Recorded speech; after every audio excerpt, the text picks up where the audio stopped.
Live from WTVO 17 and your home team. Eyewitness News at 5 starts now. Almost a week after he's killed, investigators released the name of the Belvidere boy fatally hit by a car. The victim was just 16 years old. Police tracked down the Freeport man they say shot a teenager to death. Months after the crime, a second suspect is still on the loose. It's just really draining, because it affects customer service and it just affects us employees. Those looking to enjoy a summertime treat in Freeport might have to wait a bit. Union Dairy Management says finding employees has been anything but sweet. Good evening, I'm Mimi Murphy. And I'm Eric Wilson. Investigators released the names of 2 victims recently killed during separate incidents in Boone County. That includes a teenage boy. Just before 10 p.m. on June 30th, police were called to Newburgh Road near Royal Avenue in Belvidere on reports of a pedestrian hit by a car. That's where officers located 16-year-old Aaron Flores. He'd already passed away from his injuries. The driver has not been identified. The Boone County Coroner also released the name of the man killed in a 4th of July fireworks accident. Anthony Leno died Sunday night. Investigators say the 34-year-old was lighting off fireworks on Garden Prairie Road when something went wrong. That's when Leno suffered a fatal head injury. Police are still looking into how the accident happened. A Freeport man is behind bars, accused of killing a teenager in May. Police arrested 18-year-old Hayden Dixon Friday. He's charged with first-degree murder. Investigators say on the night of May 20th, Dixon gunned the victim down on South Beaver Avenue. The teenager was rushed to the hospital but died.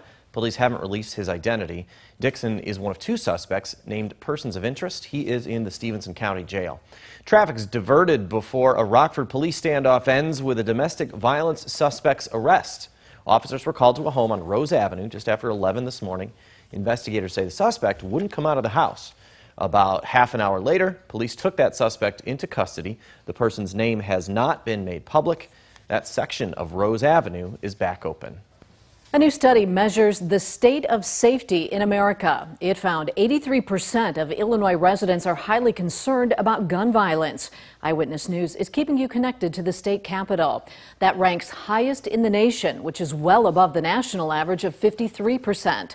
The same research from SafeWise ranks Illinois second in the U.S. with the most people concerned of their safety on a daily basis. We trail only New York in that metric. When we take a look at what's happening in the state over the last year, we can see what might be fueling that concern. For one, mass shooting incidents, meaning 4 or more people were shot or killed per the definition we use. In Illinois, they increased 63% year over year. Data from the FBI shows Illinois leads the nation with the highest number of firearm background checks so far in 2021. National gun sales surged to a record high last year during the summer months. As Tropical Storm Elsa churns toward landfall in Florida, the death toll rises from the condo building collapse near Miami. 4 more victims were discovered in the debris. This brings the number of dead to 32. 113 people are unaccounted for. Search teams are continuing to look for victims. Their effort is now in its 13th day. Regarding the impacts of Tropical Storm Elsa, we do continue to expect occasional gusts and strong showers today. And we're closely monitoring the weather, and we now have our weather service embedded within our search and rescue teams to work closely to track for any changes that could impact the work to assure the safety of our first responders. Search teams can now check a larger area thanks to the remaining portion of the building being demolished. Rescuers have access to places they couldn't safely get to before. Crews have removed 124 tons of debris from that site. Small businesses across the state line are having a hard time finding workers following the COVID pandemic. One ice cream shop in Freeport is asking for customers' patience as a small staff struggles to keep up with summer demand. Management tells Rachel Perry what they think is behind the hiring woes. Rachel? Mimi and Eric, prior to the pandemic, people had to apply for jobs while on unemployment.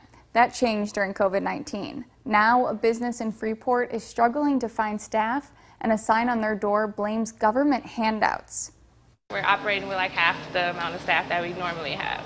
Martini McLellan is the general manager at Union Dairy in Freeport. She tells me the ice cream shop is down nearly 50% from their normal employee count. The staff that I do have, they're just being overworked because they have to, work every day or work longer hours. And she says it's causing problems. As far as customer service, that definitely affects that a lot. If, we're getting busy, it's these hot days, and we just don't have enough staff to support it. We don't have enough people here. Now, a sign on the front door reads, "Sadly, due to the government handouts, no one wants to work anymore. Therefore, we are short-staffed," and asks people to be patient with staff, which shop supervisor Han Parks says is needed. It's just been taking a bit longer to help them as fast as we want to, so some people have been pretty upset about it. And McClellan believes unemployment checks could be to blame. People getting paid more to stay at home now. I've lost a lot of my employees last year when the pandemic hit, and then so we had to start over with basically a full new crew this year. Illinois Governor J.B. Pritzker stated he does not support reinstating job search requirements, saying people have legitimate reasons for remaining on unemployment related to the pandemic. But, we do just ask that people do understand that it is hard on the ones that came to work. People on unemployment will receive an extra $300 in federal benefits, and Illinois Governor J.B. Pritzker says that will continue through September 6th. Union Dairy will no longer be open on Mondays due to their staffing shortage, but they are hiring. Mimi? All right, thanks, Rachel. Governor J.B. Pritzker signed new legislation today aimed at expanding access to health care for Illinois residents. The governor signed the bipartisan bill in Downers Grove, where the Red Cross held a blood drive. The legislation expands mental health resources, provides support for veterans, tobacco addiction programs, coverage of kidney transplant medications regardless of residency, and help for those experiencing an opioid overdose. It also expands emergency Medicaid coverage. The many Illinoisans who suddenly found themselves in need of Medicaid coverage in the face of COVID-19 now won't find the rug pulled out from under them just because our lives are starting to feel a bit more normal. Pritzker says the bill helps ensure that all Illinoisans have access to health care regardless of their zip code, skin color, language, or circumstance. Those still looking to get a COVID shot have another chance tonight. Winnebago County's mobile vaccination bus is parked out at Food Truck Tuesdays at Nicholas Conservatory and Gardens. First 10 people to roll up their sleeves will receive a $10 gift card. While you're there, consider picking up some dinner at one of the food trucks. You have to be 12 or older to be immunized. The bus rolls out tonight at 8.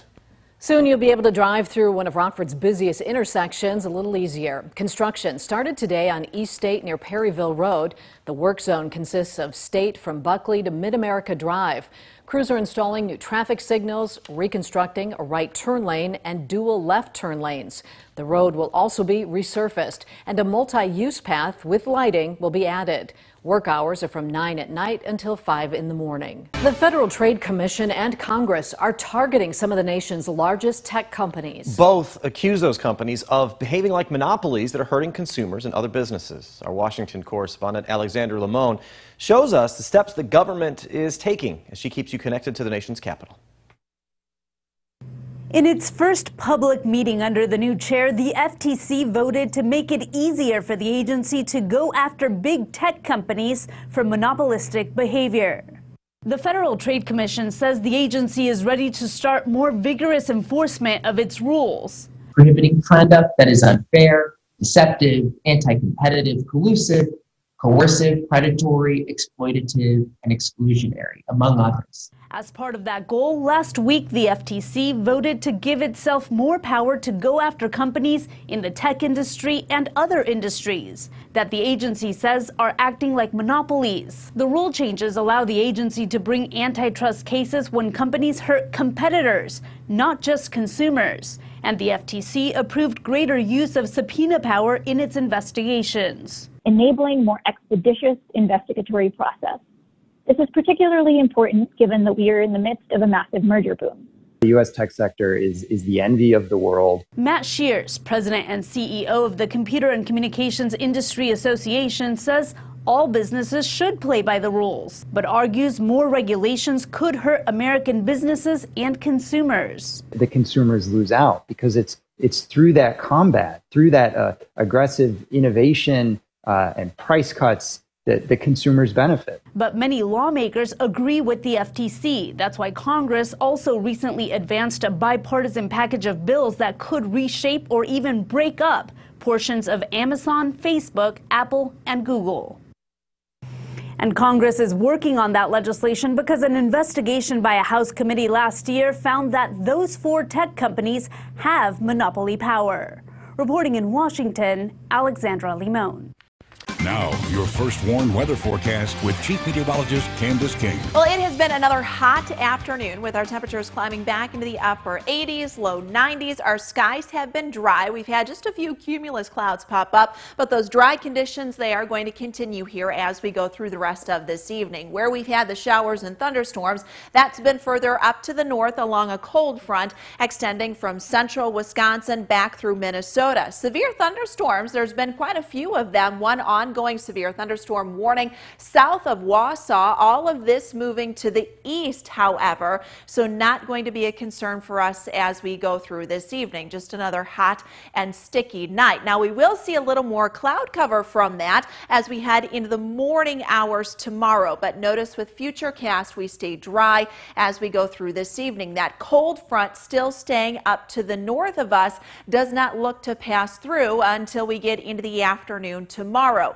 So tomorrow morning, we are going to start off with a little more cloud cover. Temperatures will be back into the low 70s, very similar to what we started off at this morning. As we go through the afternoon and that cold front works to the south, scattered showers and thunderstorms will then develop. Could be as early as late morning, most likely into the afternoon, and then into the early evening. Kind of looking at a window between about 1 and 9 o'clock tomorrow. These will have some heavy downpours and maybe some gusty winds, but our overall threat for any strong thunderstorm stays fairly low as we go through the afternoon. Notice as that front passes to the south, we'll get rid of some of those showers. Still hanging on, however, to a little bit of moisture early Thursday, so that'll keep some of the cloud cover around at least for the first half of the day. But with that wind shifting around to the north, we'll break up some of that cloud cover by Thursday evening. You'll feel the difference too, not only in the temperatures but also in the comfort level from morning to the afternoon. A live look with our Mercial SkyTrack camera looking up to the north in Beloit. You see some of those cirrus clouds from the thunderstorms well up to the north. That's all we've got here this evening as our temperatures sit at 90 in Rockford, 93 in Janesville, 85 in Rochelle, and 84 our current temperature now in Dixon. On average, a typical late spring summer year, we tend to see 14 days of 90-degree temperatures or higher. So far this year, we've had 16. We had 13 of those days in June and 3 so far for the month of July. So it's been quite toasty, and there's only been a handful of years that have actually had that many 90-degree days through this point of July. So kind of a testament to just how hot it has been and how dry it's been too. No rain for us today. Ken and Belvidere sitting at 89. Ben and South Beloit checking in at 91, 94 the last hour for our weather watcher Bob here on the southeast end of Rockford. So a steamy night tonight. We'll keep it down to 72. Again, most of the night going to stay dry. Cloud cover increases tomorrow. We might fall shy of that 90-degree mark, but it is still going to be muggy tomorrow. So just be prepared for that. And then those thunderstorms for the afternoon. Now, with the scattered nature of the storms, it's not something everybody is going to see tomorrow. So also keep that in mind. 76 degrees on Thursday. We're up to 80 on Friday. Front will try to lift back north into the weekend, but might fall just short of us.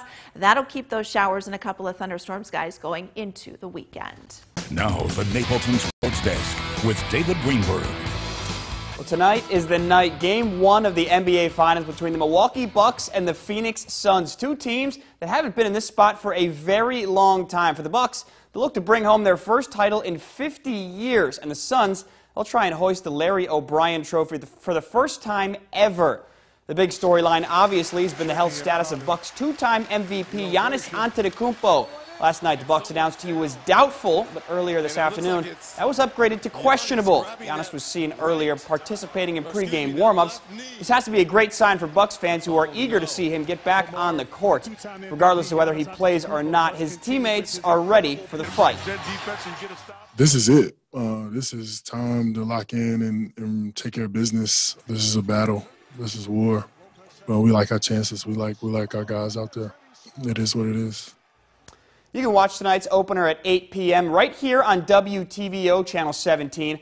Once that wraps up, be sure to stay with us after the game for our 10 o'clock news. Illinois big man Kofi Coburn has announced he's withdrawn his name from the NBA draft and will return to college. Coburn did submit his name in the transfer portal, so a return to Illinois is not a certainty, but it is still on the table. Coburn is also considering Coach Cal and the Kentucky Wildcats a serious option if he does end up transferring. The Cubs have seemingly done the unthinkable, losing 10 straight games. Their last win was on June 24th. Will they break the streak tonight, or will the reign of misery continue? Jake Arrieta for the Cubs and Aaron Nola for the Phillies. First pitch from Wrigley is at 7:05. And the White Sox are in Minneapolis taking on the Twins after last night's loss. The Sox could really use the All-Star break to regroup and get healthy as the injuries keep piling up. They'll be without their catcher Yasmani Grandal for 4 to 6 weeks as he's out with a torn tendon in his knee. Should be a good one tonight as Carlos Rodon takes the hill for the Sox and Jose Berrios for the Twins. It's for sports. We'll be right back. Dry skies for us this evening. Our first WARN interactive radar brought to us by Rockford Auto Glass and More. Showers, thunderstorms stay up to the north and to the west. Eventually we'll start to see some of that work in our direction, but most likely not until tomorrow afternoon. So it'll be another dry and kind of muggy night tonight. Temperatures down around 72. We're in the mid and upper 80s tomorrow. It'll still feel muggy tomorrow until we get some of that drier air to come in. Watch for an increase in some of those showers and thunderstorms for the afternoon and evening. Then temperatures cooling off just a bit as we head towards the end of the week. Chance of rain sounds good. Thanks, Candace. And thank you for spending some time with us. Stay safe.